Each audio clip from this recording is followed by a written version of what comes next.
Disclaimer: Under Section 107 of the Copyright Act 1976, all licenses reserved for fair use of this comment used for scholarship and research. Fair use is a user-made by copyright statute, but not likely infringing. Non-profit educational or personal use tips and sounds in favor of fair use. दोस्तों, आज मैं explain करने वाला हूँ साल 2002 में आई एक horror thriller film ghost ship. कहानी की शुरुआत 1962 में होती है, जहाँ पर हमें समुद्र में एक जहाज को दिखाया जाता है जिसका नाम होता है एंटोनिया ग्रेजा। इस शिप के हॉल में सभी अमीर पैसेंजर्स डांस कर रहे होते हैं और तभी हम एक आदमी को देखते हैं जो कि एक लीवर खींचता है और उस लीवर के ऊपर उठते ही एक तार से वो सब के सब नाच रहे लोग मारे जाते हैं। एक बच्ची जिसका नाम कैटी था वो बच जाती है क्योंकि उसकी लंबाई कम थी, क्योंकि वो तार उसके ऊपर से निकल गया था। और यह सारा नज़ारा देखकर वो लड़की जोर से चिल्लाती है। इसके बाद यहाँ क्या हुआ कभी कोई नहीं जान पाया। इसके बाद का टाइम आता है प्रेजेंट समय का। 40 साल बीत चुके थे, जहाँ पर हम एक सिल्वेज क्रू को देखते हैं जिसके कैप्टन का नाम सेल मर्फी है। ये एक शिप को बचाकर उसे किनारे तक लाते हैं। खैर, अब शाम होने वाली थी, सभी लोग अपनी जीत की खुशी मना रहे थे। तभी जैक फरमन नाम का एक आदमी इनके पास आता है।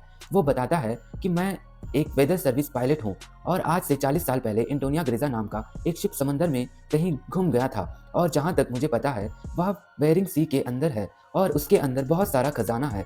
अगर हम लोग उसे ढूंढ लेंगे तो हम सब की सब बहुत अमीर हो जाएंगे।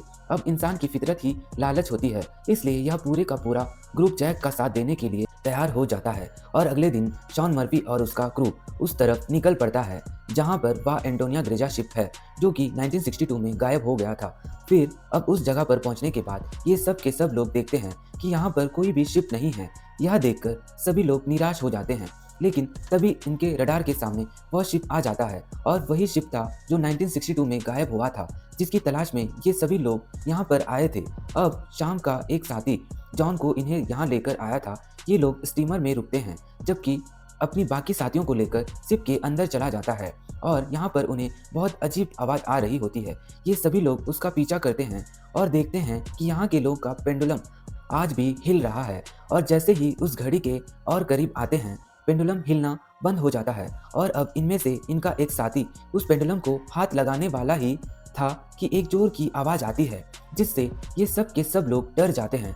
वहीं पास के टेबल पर एक स्क्रिबल पड़ा होता है जिससे शब्द अपने आप ही बदल जाते हैं और उसके लिए लिखा होता है वेलकम। अब ये लोग जैसे ही आगे बढ़ते हैं इनके साथ ही नीचे की फ्लोर टूट जाता है और नीचे गिर जाने वाला होता है कि मॉरिन उसे पकड़ लेती है।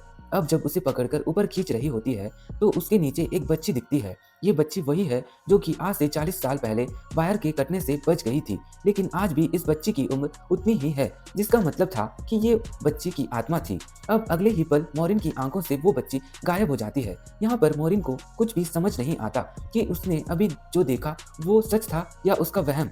खैर, अब अपने साथी को ऊपर खींचने के बाद ये लोग एक केबिन में जाते हैं और ये लोग देखते हैं कि यहाँ पर एक वॉच है, लेकिन ये वॉच आज के ज़माने की थी, लेकिन यह शिप तो 1962 में गायब हो गया था और उस वक्त ऐसी वॉच बनती भी नहीं थी। इसका जो कैप्टन शॉन था वो कहता है कि शायद हमसे भी पहले यहाँ कोई आ चुका है, शायद यह वॉच उसी की होगी। इसके बाद ये लोग शिप का मैनुअल लेकर आपस अपनी टीम में आ जाते हैं।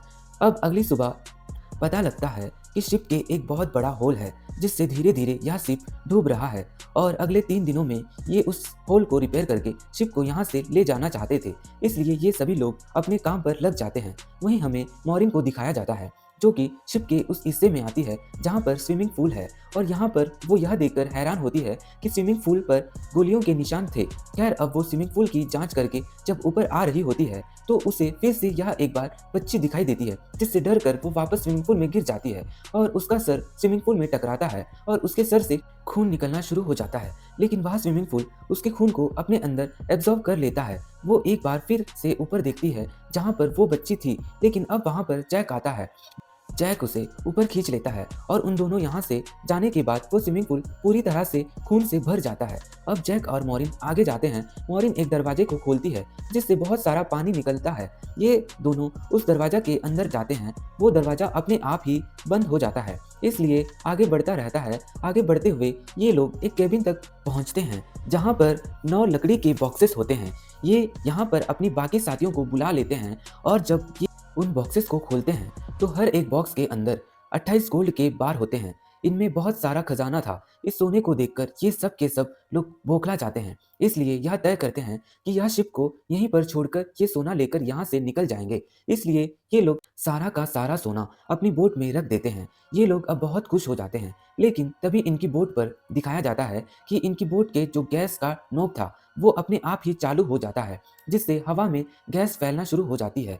वहीं मॉरिन एक बार फिर उस बच्ची को देखती है जो कि उसकी तरफ तेजी से भागती हुई आ रही थी, क्योंकि वो बर्न करना चाहती थी। लेकिन कोई उस बच्ची को ढकेल देता है। वहीं दूसरी तरफ मॉरिन का साथी बोट का इंजन ऑन करता है, जिससे वह ब्लास्ट हो जाता है और इस ब्लास्ट में उसकी जान चली जाती है। मॉरिन यहाँ पर काफ़ी कंफ्यूज है, क्योंकि वो उस बच्ची के बारे में जानना चाहती है जो उसे बार बार दिख रही थी। वो शिप के डाटा में पैसेंजर के नाम चेक करती है, जिससे उसे पता चल जाता है कि वो बच्ची उससे दिखती है। उसका नाम कैटी था।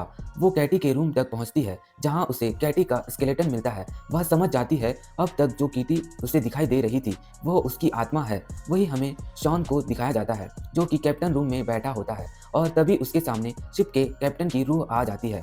वो उसे ग्लास में शराब डाल कर देता है। साथ ही वो उसे एक फोटो देता है, जिसमें कि एक शिप था जिसका नाम था लॉरेन। कैप्टन बताता है कि आज की कई साल पहले यानी 1962 में हमने इस शिप को रेस्क्यू किया था, और इसी शिप के अंदर वो सोना था जो हम अपने शिप एंटोनिया ग्राफ में अंदर ले आए। लेकिन इसके ठीक 2 दिनों बाद हमारा शिप गायब हो गया। इसके बाद कैप्टन की आत्मा शॉन मर्फी को एक और फोटो दिखाती है, और जब शॉन मर्फी उस फोटो को देखता है तो उसके चेहरे का रंग उड़ जाता है। वहीं हमें मॉरिन को दिखाया जाता है, जो कि हम उस बच्ची की आत्मा के संग बैठी होती है। वह बच्ची उसे बताती है कि इस ट्रिप में बहुत सारे लोग की आत्माएं हैं, और जो यह सब कुछ कर रहा है उसे बहुत सारी रूहों की ज़रूरत है, और जब उसका यह काम पूरा होगा तभी यह हमारी आत्माओं की दुनिया में जा सकेगा। वहीं इसके एक और साथी को दिखाया जाता है, जो उस जगह पर पहुंच जाता है जहां पर आज से कई साल पहले शिप पर पार्टी हो रही थी, और अचानक से यहाँ का सारा माहौल वैसे ही हो जाता है जैसा 40 साल पहले था। यहाँ पर वो सिंगर भी थी जिसने गाने पर सब लोग नाच रहे थे, और सभी उस सिंगर की आत्मा इसे ट्रैप करके इसकी जान ले लेती है। यानी कि अब इनसे 2 लोग मारे जा चुके थे। वहीं इसमें 2 और साथियों को दिखाया जाता है, जिन्हें कि बहुत अच्छा खाना मिलता है और यह उसे खाने लगते हैं। लेकिन अगले ही पल इन्हें एहसास होता है कि वह खाना नहीं बल्कि सोनिया है, इसलिए उन्हें उल्टियां हो जाती है। अब हमें शॉन मर्फी को दिखाया जाता है, जिससे बहुत कुछ पता लग चुका था, इसलिए वो जल्दी से जल्द इस शिप से निकलना चाहता था। वो मॉरिन को ढूंढ रहा होता है, लेकिन तभी उसके सामने उसका वो साथी आ जाता है जो ब्लास्ट में मारा गया था। दरअसल ये उसका घोस्ट है जो लगातार उसकी तरफ बढ़ रहा था। वहीं मॉरिन भी यहाँ से निकलना चाहती थी, इसलिए वो उस तरफ आ जाती है जहाँ शॉन मर्फी है। शॉन मर्फी को मॉरिन के चेहरे पर अपना वही साथी दिख रहा होता है जो उसे मारने की कोशिश कर रहा था, इसलिए वो मॉरिन पर हमला कर देती है। लेकिन मॉरिन उसके पैर को जख्मी कर देता है। हालांकि शॉन उसे जैसे ही मारने वाला होता है कि तभी जैक आकर उस पर हमला करके उसे बेहोश कर देता है। जैक वो आदमी है जो इन सबको यहाँ लेकर आया था, और क्योंकि शॉन ने इस लड़की पर हमला किया था इसलिए ये उसे नीचे एक्वेरियम में बंद कर देते हैं। अब इसके बाकी 2 साथी भी यहाँ आ जाते हैं, और ये जल्द से जल्द शिप्स को रिपेयर करके इसे लेकर यहाँ से निकलना चाहते हैं, क्योंकि इसके अलावा इनके पास कोई भी ऑप्शन नहीं है।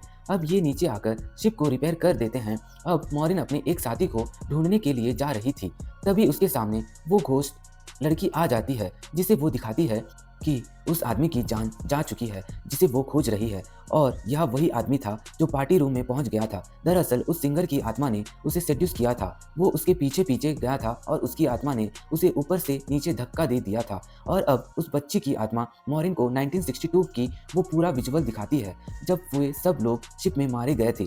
सबको अलग अलग तरीके से मारा गया था, जिसमें कैटी भी थी। इसके बाद जो गैंग यहाँ गोल्ड लूटने आई थी वहाँ तक पहुँच जाती है, लेकिन वो सिंगर जो उस रूम में गाना गा रही थी जहाँ सब मारे गए थे, वो उनमें से एक को सेड्यूस करके अपनी जाल में फंसा लेती है, जिसके बाद वो आदमी ही साथियों को मार डालता है। लेकिन इस सिंगर के मन में भी लालच था, इसलिए आखिर में यह सिंगर उस आदमी को भी मार देती है। सिंगर को लगता है कि अब सारा खजाना उसका हो चुका है, क्योंकि शिप में अब उसके अलावा सब लोग मारे जा चुके हैं। लेकिन तभी यहाँ एक आदमी आता है जो कि इसे पूरे के पूरे प्लान का मास्टर माइंड था, जो कि सोने को हासिल करना चाहता है। और वो एक गन की तरफ देखता है, जिसे उस हुक की वजह से उस सिंगर की भी जान चली जाती है।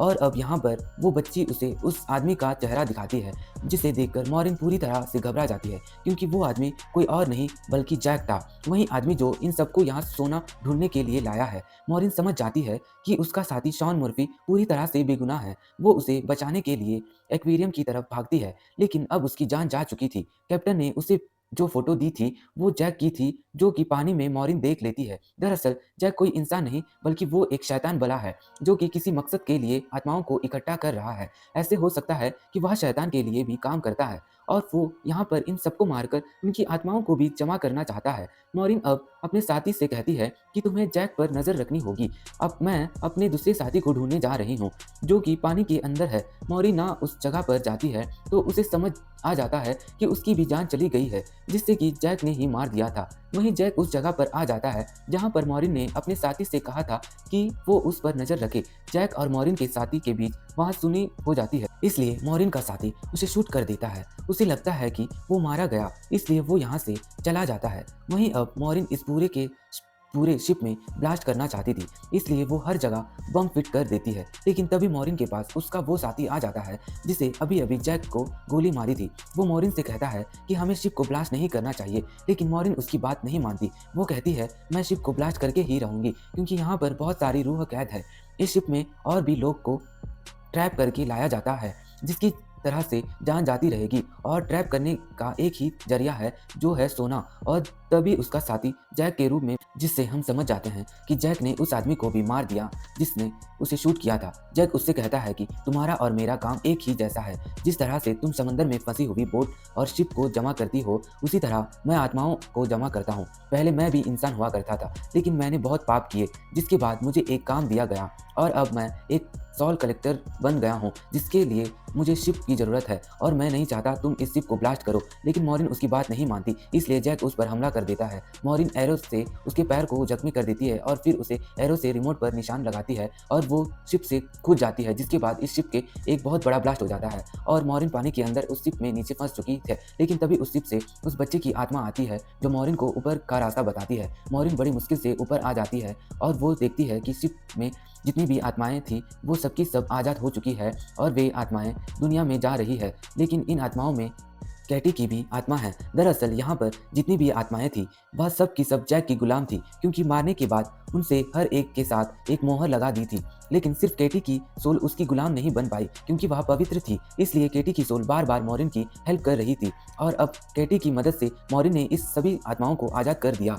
अब मॉरिन एक टुकड़े के सहारे शिप में तैरती रहती है और वह सुबह तक एक शिप तक पहुंच जाती है, जो शिप उसे रेस्क्यू कर लेता है। जब उस बोट पर लाए जाते हैं तब वो अपनी एम्बुलेंस से देखती है कि जैक अभी भी जिंदा है और शिप का जितना भी गोल्ड था वो उसे एक दूसरे शिप में ट्रांसफर कर रहा है, ताकि उस गोल्ड के लालच से वो अपना काम जारी रखे और भी लोगों को फंसाकर उनकी आत्माओं को कैद कर सके, जो उसका काम था। मॉरिन यह पूरा नज़ारा देखकर जोर से चिल्लाती है और अब इसी सीन के साथ यह फिल्म यहाँ तक खत्म हो जाती है।